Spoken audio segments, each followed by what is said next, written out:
Hello student, welcome to my channel. Let's start next topic, which is chapter number 10, light reflection and refraction. So light दियाँ properties आ बच्चे, reflection and refraction. So इस chapter ਦੇ ਵਿੱਚ ਅਸੀਂ ਇਹਦੀਆਂ properties ਦੇ ਬਾਰੇ ਪੜਾਂਗੇ। ਸੋ ਸਭ ਤੋਂ ਪਹਿਲਾਂ ਅਸੀਂ ਹਲਕੀ ਜੀ ਇੰਟਰੋਡਕਸ਼ਨ ਜੋ ਤੁਹਾਡੀ ਬੁੱਕ ਦੇ ਵਿੱਚ NCERT ਬੁੱਕ ਦੇ ਵਿੱਚ ਜੋ ਹਲਕੀ ਫੁਲਕੀ ਇੰਟਰੋਡਕਸ਼ਨ ਹੈ, ਸਭ ਤੋਂ ਪਹਿਲਾਂ ਅਸੀਂ ਇੰਟਰੋਡਕਸ਼ਨ ਤੋਂ ਸਟਾਰਟ ਕਰਦੇ ਹਾਂ। We see a variety of object in a world around us. ਕਹਿੰਦੇ ਸਾਡੇ ਆਲੇ ਦੁਆਲੇ, ਸਾਡੇ ਵਰਡ ਦੇ ਆਲੇ ਦੁਆਲੇ ਬਹੁਤ ਸਾਰੇ ਆਬਜੈਕਟ ਆ। ਵੈਰਾਈਟੀ ਮਤਲਬ ਅਲੱਗ-ਅਲੱਗ ਤਰ੍ਹਾਂ ਦੇ ਆਬਜੈਕਟ ਆ ਜੋ ਅਸੀਂ ਦੇਖਦੇ ਹਾਂ। However, we are unable to see anything in a dark. ਸਾਨੂੰ ਪਤਾ ਕਿ ਅਸੀਂ ਹਨੇਰੇ ਦੇ ਵਿੱਚ ਕੁਝ ਵੀ ਨਹੀਂ ਦੇਖ ਸਕਦੇ। ਫੋਰ ਐਗਜ਼ਾਮਪਲ ਤੁਸੀਂ ਆਪਣੇ ਕਮਰੇ ਦੇ ਵਿੱਚ ਆ, ਕਮਰੇ ਦੇ ਅੰਦਰ ਚੇਅਰ ਆ, ਟੇਬਲ ਆ, ਬੈੱਡ ਹੈ, ਠੀਕ ਹੈ, ਬਹੁਤ ਕੁਛ ਹੈ, ਦਰਵਾਜ਼ੇ ਆ, ਖਿੜਕੀਆਂ ਆ, ਪਰਦੇ ਆ, ਠੀਕ ਹੈ, ਬਹੁਤ ਕੁਛ ਹੈ। ਸੋ ਅਗਰ ਤੁਸੀਂ ਇੱਕ ਉਹਨੂੰ ਹਨੇਰੇ ਕਮਰਾ ਕਰ ਦਿੰਦੇ ਆ, ਲਾਈਟ ਆਪਣੀ ਬੰਦ ਕਰ ਦਿੰਦੇ ਆ, ਬਿਲਕੁਲ ਹਨੇਰਾ ਹੋ ਜਾਂਦਾ ਤਾਂ ਸਾਨੂੰ ਕੁਝ ਵੀ ਦਿਖਾਈ ਨਹੀਂ ਦਊਗਾ ਲਾਈਟ ਤੋਂ ਬਿਨਾ, ਠੀਕ ਹੈ। On lighting up the room, ਜਿੱਦਾਂ ਹੀ ਤੁਸੀਂ ਰੂਮ ਨੂੰ ਲਾਈਟਿੰਗ ਅਪ ਮਤਲਬ ਲਾਈਟ ਔਨ ਕਰਦੇ ਆ, ਥਿੰਗਸ ਬਿਕਮਸ ਵਿਜ਼ੀਬਲ, ਤਾਂ ਤੁਹਾਨੂੰ ਉੱਥੇ ਪਈਆਂ ਹੋਈਆਂ ਜਿਹੜੀਆਂ ਚੀਜ਼ਾਂ ਆ ਉਹ ਦਿਖਣੀਆਂ ਸ਼ੁਰੂ ਹੋ ਜਾਂਦੀਆਂ। ਵਿਜ਼ੀਬਲ ਮਤਲਬ ਦਿਖਣੀਆਂ ਸ਼ੁਰੂ ਹੋ ਜਾਂਦੀਆਂ। ਵਟ ਮੇਕਸ ਥਿੰਗਸ ਵਿਜ਼ੀਬਲ, ਇੱਦਾਂ ਦੀ ਕਿਹੜੀ ਚੀਜ਼ ਆ ਜਿਹਨੇ ਤੁਹਾਨੂੰ ਹੈਲਪ ਕੀਤੀ ਚੀਜ਼ਾਂ ਨੂੰ ਦੇਖਣ ਦੇ ਲਈ। ਡਿਊਰਿੰਗ ਦ ਡੇ, ਪੂਰੇ ਦਿਨ ਦੇ ਅੰਦਰ, the sunlight helps us to see objects, ਪੂਰੇ ਦਿਨ ਦੇ ਅੰਦਰ ਅੰਦਰ ਅਸੀਂ ਇੱਕ ਦੂਸਰੇ ਨੂੰ ਦੇਖ ਪਾ ਰਹੇ ਹਾਂ, ਅਸੀਂ ਆਬਜੈਕਟਸ ਦੇਖ ਪਾ ਰਹੇ ਹਾਂ, ਬਾਹਰ ਚੱਲਦੀਆਂ ਗੱਡੀਆਂ, ਕਾਰਾਂ, ਦਰਖਤ, ਬਿਲਡਿੰਗਸ, ਘਰ ਵਗੈਰਾ ਦੇਖ ਪਾ ਰਹੇ ਹਾਂ। ਕਿਸ ਦੀ ਹੈਲਪ ਦੇ ਨਾਲ?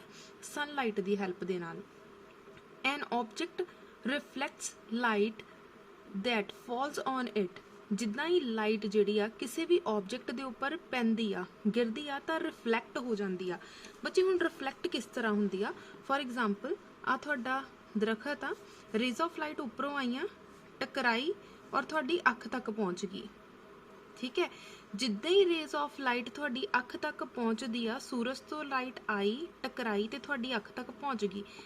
ਅਗਰ ਟਕਰਾ ਕੇ ਸੇਮ ਮੀਡੀਅਮ ਦੇ ਵਿੱਚ ਵਾਪਸ ਚਲੀ ਜਾਂਦੀ ਆ, ਇਹਨੂੰ ਅਸੀਂ ਕੀ ਬੋਲਦੇ ਆ? Reflect back. ਸੋ ਇੱਕ ਹੀ ਮੀਡੀਅਮ ਦੇ ਵਿੱਚ ਵਾਪਸ ਮੁੜ ਜਾਂਦੀ ਆ, ਠੀਕ ਹੈ। ਸੋ ਤੁਹਾਡੀ ਜਿਹੜੀ ਆਬਜੈਕਟ ਨਾਲ ਟਕਰਾ ਕੇ ਵਾਪਸ ਚਲੇਗੀ। ਦਿਸ ਰਿਫਲੈਕਟਡ ਲਾਈਟ, ਜਿਹੜੀ ਲਾਈਟ ਵਾਪਸ ਮੁੜ ਗਈ, ਇਹਦਾ ਮਤਲਬ ਆਹ ਵਾਲੀ ਲਾਈਟ, ਠੀਕ ਹੈ। ਇਹ ਵਾਲੀ ਲਾਈਟ ਨੂੰ, ਰੇ ਆਫ ਲਾਈਟ ਨੂੰ ਅਸੀਂ ਕੀ ਬੋਲਾਂਗੇ? ਰਿਫਲੈਕਟਡ ਲਾਈਟ ਜਾਂ ray. When reached by our eyes enable us to see things, we are able to see through a transparent medium as light is transmitted through it. So light ਜਿਹੜੀ ਆ ਇੱਕ transmit medium ਦੇ through ਜਿਹੜੀ ਆ transfer ਹੁੰਦੀ ਆ। ਸੋ ਹਵਾ ਦੇ ਵਿੱਚ ਹੀ ਟ੍ਰਾਂਸਫਰ ਹੋ ਰਹੀ ਹੈ, ਇੱਕ ਜਗ੍ਹਾ ਤੋਂ ਦੂਸਰੀ ਜਗ੍ਹਾ ਤੇ ਜਾ ਰਹੀ ਹੈ ਟਕਰਾ ਕੇ। there are a number of common wonderful phenomena occurred with light, such as image formed by mirror, twinkling of stars, a beautiful colors of rainbow, bending of light by medium. So reflection ਦੇ ਦੁਆਰਾ ਹੀ ਜਿਹੜੇ ਤੁਸੀਂ ਤਾਰੇ ਵੀ ਦੇਖਦੇ ਆ ਕਿ ਟਿਮਟਿਮਾ ਰਹੇ ਆ, ਠੀਕ ਆ, ਤੁਸੀਂ ਦੇਖ ਰਹੇ ਆ ਕਿ ਉਹ ਤਾਰੇ ਟਿਮਟਿਮਾਉਂਦੇ ਆ, ਕਿਸ ਪ੍ਰੋਪਰਟੀ ਦੇ ਥਰੂ ਹੋ ਰਹੇ ਆ? ਰਿਫਲੈਕਸ਼ਨ ਦੇ ਥਰੂ, ਠੀਕ ਹੈ। ਸਿਮਿਲਰਲੀ ਅਸੀਂ ਕਲਰਸ ਦੇਖ ਪਾ ਰਹੇ ਆ, ਆਪਣੀ ਸੂਟਾਂ ਦੇ ਕਹਿ ਸਕਦੇ ਆ, ਠੀਕ ਹੈ, ਆਪਣੀ ਬਿਲਡਿੰਗਸ ਦੇ ਕਹਿ ਸਕਦੇ ਆ, ਤੁਹਾਡੇ ਘਰ ਖਿਡੌਣੇ ਆ ਜਾਂ ਕੋਈ ਵੀ ਚੀਜ਼ ਆ, ਕੋਈ ਆਬਜੈਕਟ ਆ, ਕੋਈ ਫੋਨ ਆ, ਉਹਦੇ ਉੱਤੇ ਜੋ ਵੀ ਕਲਰਸ ਆ ਉਹ ਕਿਸ ਥਰੂ ਦਿਖ ਰਹੇ ਆ? ਰਿਫਲੈਕਸ਼ਨ। ਲਾਈਟ ਰਿਫਲੈਕਟ ਹੋ ਕੇ ਵਾਪਸ ਆ ਰਹੀ ਆ। ਸੋ ਉਸ ਪ੍ਰੋਪਰਟੀ ਦੇ ਥਰੂ ਜਿਹੜੇ ਆ ਤੁਸੀਂ ਕਲਰ ਦੇਖ ਪਾਉਂਦੇ। ਰੇਨਬੋ ਮਤਲਬ ਜਿਹੜੀ ਸਤਰੰਗੀ ਪੀਂਘ ਬਣਦੀ ਆ ਮੀਂਹ ਪੈਣ ਤੋਂ ਬਾਅਦ, ਠੀਕ ਹੈ। ਸੋ ਤੁਸੀਂ ਆਕਾਸ਼ ਵਿੱਚ ਦੇਖਦੇ ਆ ਕਿ ਇੱਕ ਰੇਨਬੋ ਬਣ ਜਾਂਦੀ ਆ, ਸਤਰੰਗੀ ਪੀਂਘ ਬਣ ਜਾਂਦੀ, ਉਹਦੇ ਵੀ ਕਲਰ ਸਾਨੂੰ ਰਿਫਲੈਕਸ਼ਨ ਦੇ ਥਰੂ ਹੀ ਦਿਖਦੇ ਆ। A study of a property of light helps us to expose them. So ਇਹ ਪੂਰੀ ਸਟੱਡੀ ਜਿਹੜੀ ਅਸੀਂ ਇਹਦੀ ਪ੍ਰੋਪਰਟੀ ਬਾਰੇ ਪੜਾਂਗੇ। By observing the common optical phenomena around us, we may conclude that the light seems to travel in a straight line. So Puri study ਤੋਂ ਬਾਅਦ ਅਸੀਂ ਇਹ conclusion ਤੇ ਆਏ ਕਿ ਜਿਹੜੀ ਤੁਹਾਡੀ ਰੇਜ਼ ਆਫ ਲਾਈਟ ਆ ਉਹ ਇੱਕ ਸਟ੍ਰੇਟ ਲਾਈਨ ਦੇ ਵਿੱਚ ਮੂਵ ਕਰਦੀਆਂ। ਫੋਰ ਐਗਜ਼ਾਮਪਲ ਸੂਰਜ ਤੋਂ ਸਿੱਧੀਆਂ ਰੇਖਾਵਾਂ ਆਈਆਂ, ਬਿਲਕੁਲ ਸਟ੍ਰੇਟ ਲਾਈਨ ਆਈ, ਟਕਰਾਈ, ਤੁਹਾਡੀ ਅੱਖ ਤੱਕ ਵੀ ਬਿਲਕੁਲ ਸਟ੍ਰੇਟ ਲਾਈਨ ਹੀ ਮੂਵ ਕੀਤੀ। ਸੋ ਅਸੀਂ ਇਸ ਪੜ੍ਹਾਈ ਤੋਂ, ਇਸ ਪੂਰੇ ਫਿਨੋਮੀਨਾ ਤੋਂ ਇਹ ਕਨਕਲੂਡ ਕੀਤਾ ਕਿ ਉਹ ਸਟ੍ਰੇਟ ਲਾਈਨ ਦੇ ਅੰਦਰ ਮੂਵ ਕਰਦੀ ਆ। The fact that a small source of light cause a sharp shadow on an object point to this straight line path of light usually indicate as a ray of light. So इस जड़ी straight line आ असीं इहनूं की बोलांगे ray of light. So ray of light इहनूं बोलदे आ, ठीक है.